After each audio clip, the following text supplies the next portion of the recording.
member, and she is, every week we do this.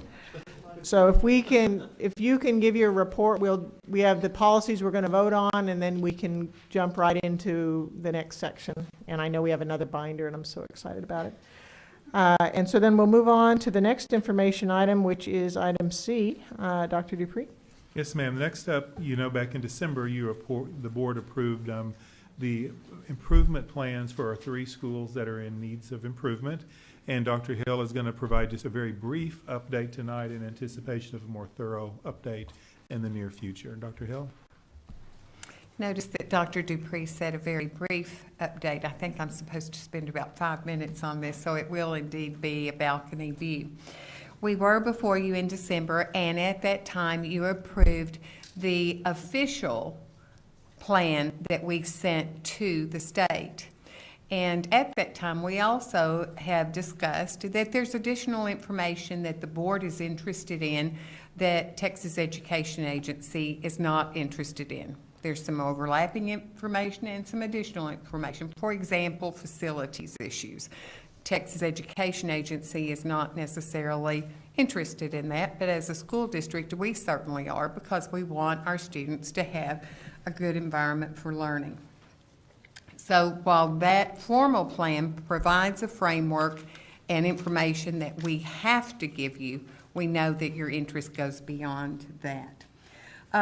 One of the things that we've talked about is how do we evaluate the progress of these IR schools? And I would tell you that that is, I think in the military, they call it boots on the ground for the most part.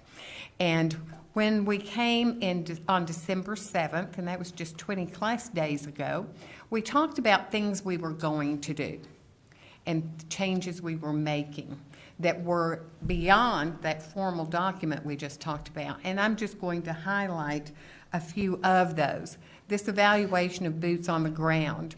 We, going into this in the fall, all 3 of these schools were in one feeder, and they all fell under one assistant superintendent. And to provide the kind of boots on the ground that we needed for support of these principals and teachers and students, we saw quickly that we needed to provide each school with its own assistant superintendent. And so Dr. Rodriguez remained with Krista McAuliffe, Dr. Villarreal took Ridgemont, and Dr. Shepard took Briargate. And since that time, they are committed to 3 half days a week at those schools. So that's pretty intensive time.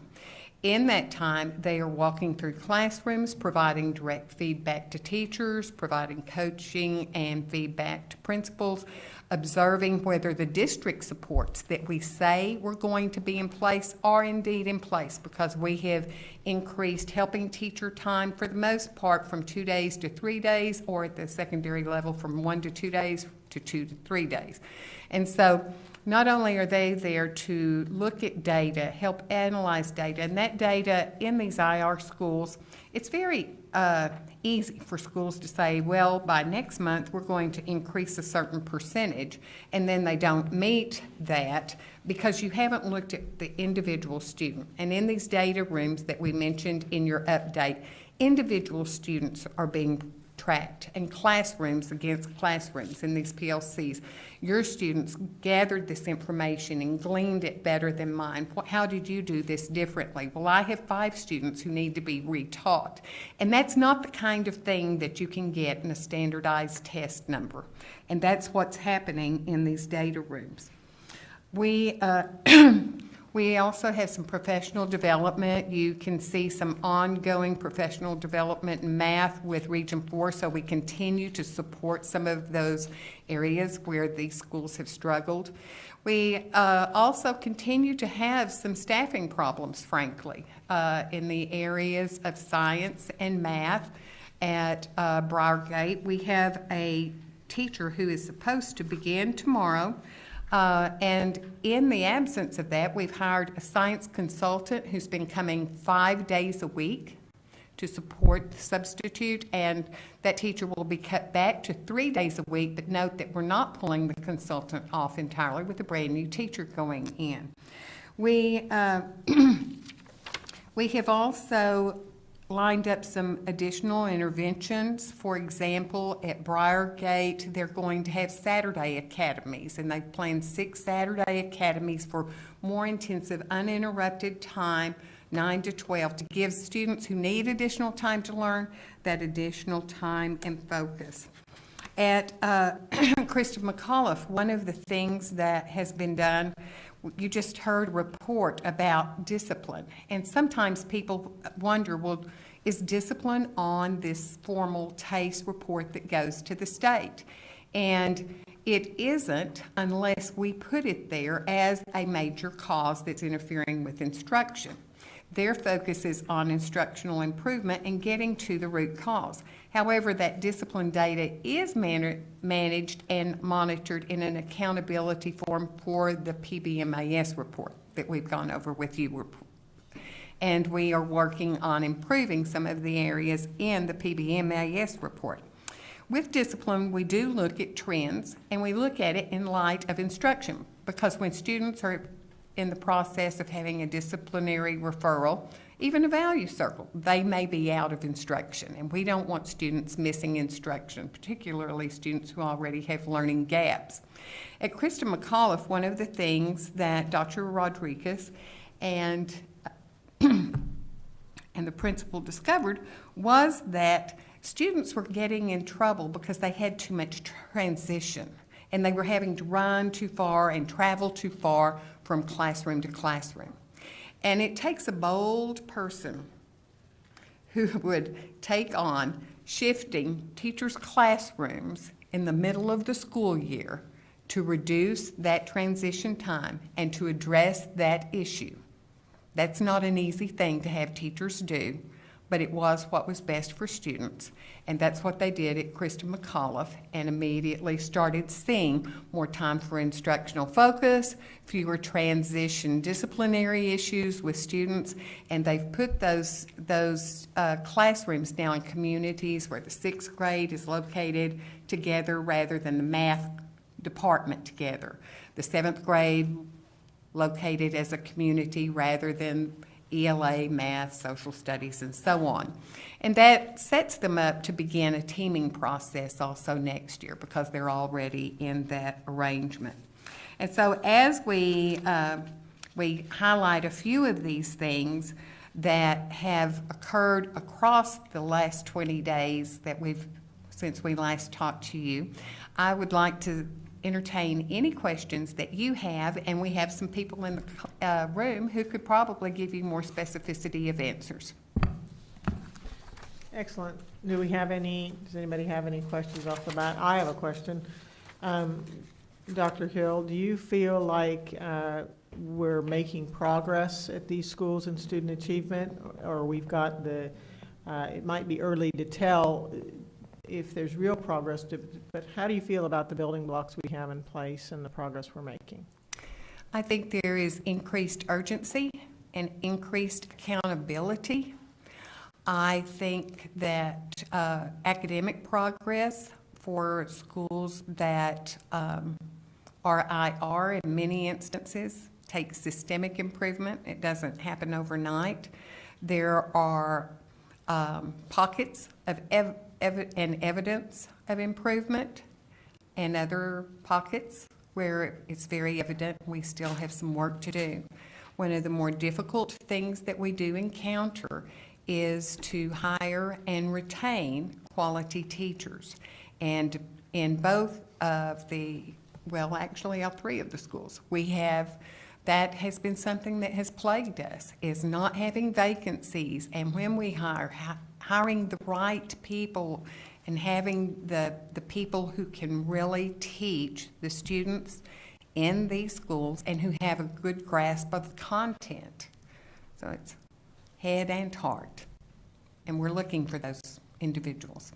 Good. Well, thank you for that answer. I appreciate the words urgency and accountability, and because I think that's what we feel too, a certain sense of urgency, and I appreciate you expressing, the situation and speaking for them. And we want to encourage everyone to keep working hard, and thank you for all your efforts and continue your efforts so that, because these students are really counting on us and counting on you and counting on these principals. And we recognize that. And so thanks for sharing that.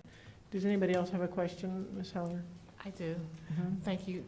Thank you for the understanding. And just piggyback on what President James stated. But I do have a quick question for you. You stated that you're having a hard time, getting quality teachers at that school. I just wanted to kind of understand the reasoning. Is it because we're interviewing quality teachers and they don't want to go to our schools, or is it that we can't find quality teachers out there? Which one is it? I don't know if it's you or Kermit to answer that question. You want to answer? Well, I'll take a stab at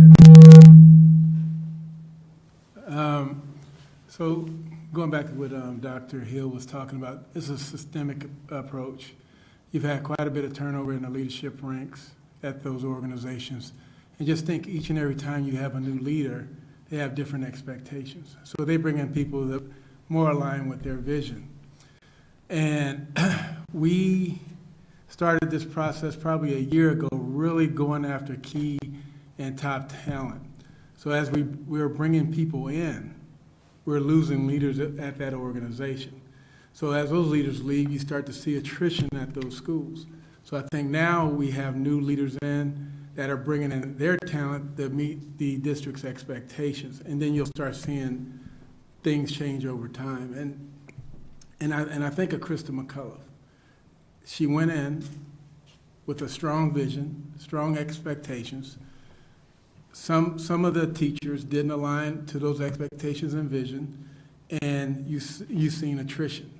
At that time, she was able to bring in people that more align with the vision of the district, more align with her expectations, and then I think you'll see performance changes over time. But I'm married to a principal, and one thing I've figured out is that when a child goes through an entire year or 2 years of remedial or mediocre instruction, depending on where they are on the chart, 3rd, 4th, or 5th grade, these teachers have to catch them up to get to where we need them to be at day 1.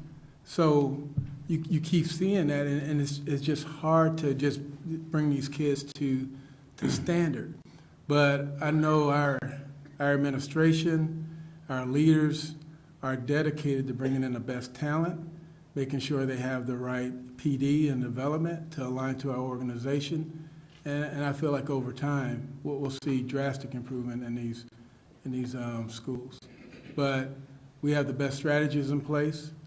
We got a solid brand.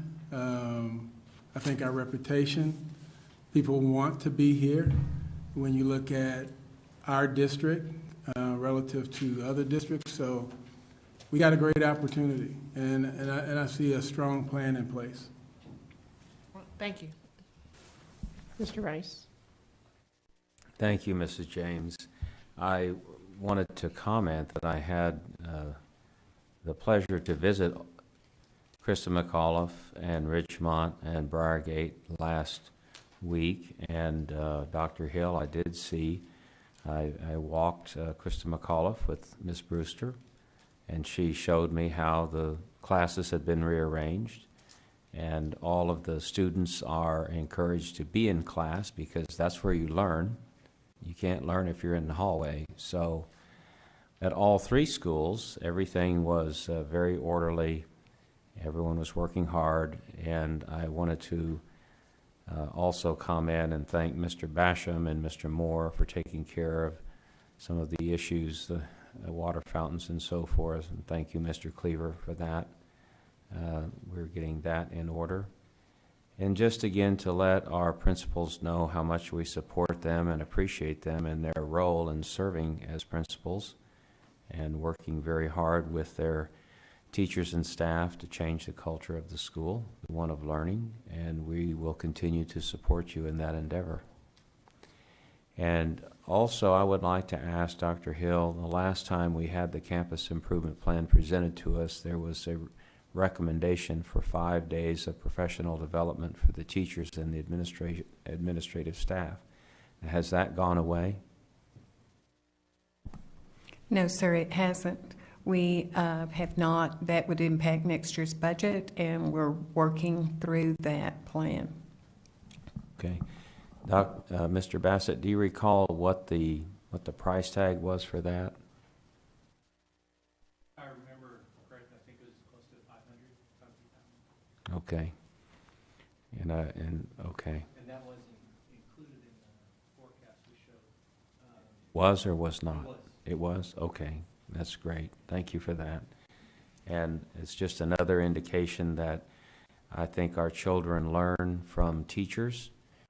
I've seen children hug teachers. I haven't seen them hug computers. So teaching is a labor-intensive profession, and we need to support our teachers. We need to support public education in all aspects. When we support public education, it's an institution which, in my view, has helped create the great nation that we live in. So when you support public education, you are, in effect, supporting America. So I'm glad that you have that in there, Mr. Bassett. And then one other question, Dr. Hill, with regards to teacher retention. I know Dr. Rodriguez had a kind of an out-of-the-box idea last time because we have learned that teacher stipends don't work. I think what might really work is a strong principle in changing the culture, but she suggested perhaps helping to defray some of the costs for advanced degrees for teachers that do teach there. Have we given any more thought to that? Are there any other ideas on what we can do for teacher retention? As a matter of fact, sir, we've been discussing several different out-of-the-box ideas. We've had some late discussions as recent as today about some ideas that we could perhaps employ to secure quality teachers in our schools that are most challenged to hire the teachers with both the heart and the content to provide our students with the best possible education. That's one of several ideas on the table, and we're going through multiple ideas to see what would work best. All right. Thank you very much. Thank you, Mr. Rice. Mr. Rosenthal? Yes, ma'am. You talked about Saturday schools or Saturday academies, whatever you call them. Are there regular teachers participating in those, or? Yes, sir. We'll be paying teachers supplemental pay to work those additional hours. And it is also not uncommon to solicit teachers who are successful in their content area from the whole district. It doesn't have to be a teacher from that campus because it's beyond the school day and school week. So sometimes if you needed, for example, a third grade math teacher, but the third grade teachers had weekend commitments, it's quite possible you could hire a teacher to have that Saturday academy and utilize a staff member from another campus. Okay, thanks. Thank you. Mrs. Towson? Are we using other tutorials, not just necessarily with the teachers on campus, but have we looked into during the week? What kind of tutorials are we doing at the campuses? I think that varies by campus, and I would prefer for the assistant superintendents to address that for each of the campuses, please.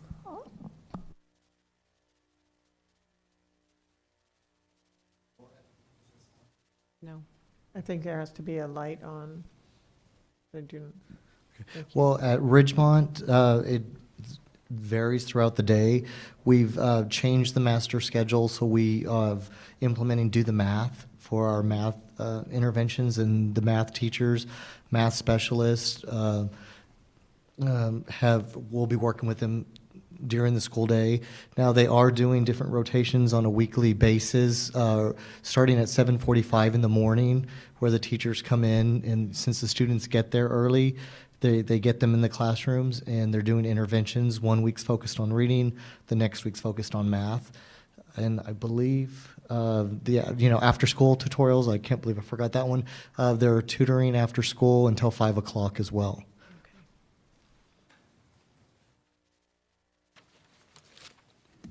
At Briargate, we're doing some of the same things. We have Do the Math, and we also have LLI, which we rotate into the classrooms every day for 30 minutes to provide additional intervention for students.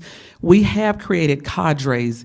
And so we have 10 students to 1 adult. And so what happens is that becomes your family, your cadre. And so these teachers are what we would call master teachers. And some of them are coming from other places in the district. And so what they're doing is they're providing the necessary tutorials for these students. And that is after school, and that is on Saturdays. And we're trying to keep them in that same cadre because we realize that relationship means everything. And especially when we're bringing someone from another campus, we don't want to continue putting different people before the kids. So what we've chosen to do is take that cadre and of teachers and give them the days and see that they can commit to those days. And we have the same person before the kids Monday through Friday, well, actually Monday through Thursday, when we provide our tutorials as well as Saturdays. And so we're hoping that we see great results with that. In addition, our in-school tutorial, we are tutoring during the day, and so we have a time where we rotate in for 30 minutes, and then we've also found another amount of time so that teachers can get in. We're expecting the small group tutoring so that, when you know that there's a student that is lacking in that particular skill that you're covering for that week or that particular TEK for that week, then we're expecting them to cover that during the small group tutoring, especially at the 5th grade. We have extended the amount of time that 5th graders are receiving in every content. So instead of the 90 minutes, they're getting 100. Instead of the 120, they're getting 150 in ELA. And then for science, social studies, and health, we're giving them 100. And we're asking that they get 60 minutes of science because they missed science in the first semester because we did not have a teacher. We had a teacher, and the teacher decided to walk away. And so now that we have a consultant and we have a teacher, we have rewritten the calendar such that those students are able to get more this semester. And so we've extended the time that they receive those things. And in addition, we have master teachers that are rotating in for math every day. So on Mondays, we have a master teacher that's rotating in from Dulles Elementary School on Tuesday. And we're doing that for 3 weeks until we can provide a math teacher for them, a full-time math teacher. We've interviewed several, but we've not found any that we feel like, I hate to put someone before the kids that I wouldn't put before my own kids. And so we've not found anyone at this time that we would feel comfortable putting before the kids. However, we do have these master teachers that are rotating in Monday through Thursday. And then the campus substitute is working with them on Fridays. And hopefully that by the end of January, we will have found someone. We'll do another round of interviewing. But the kids I can say, I believe there is progress at Briargate, and they are receiving. We do have some great systems in place, and we're hoping that those systems yield us great results in the next time we do our testing.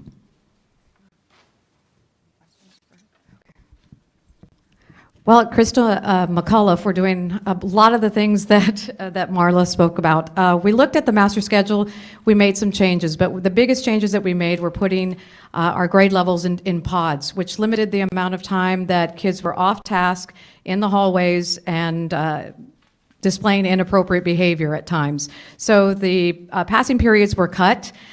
So we were able to use more time for instruction. We also have hawk time in the morning, so students are receiving intervention based on the teachers looking at data through their PLC time, their professional learning communities, so they're looking at data there, and they're determining which students need to come to hawk time, which is before school.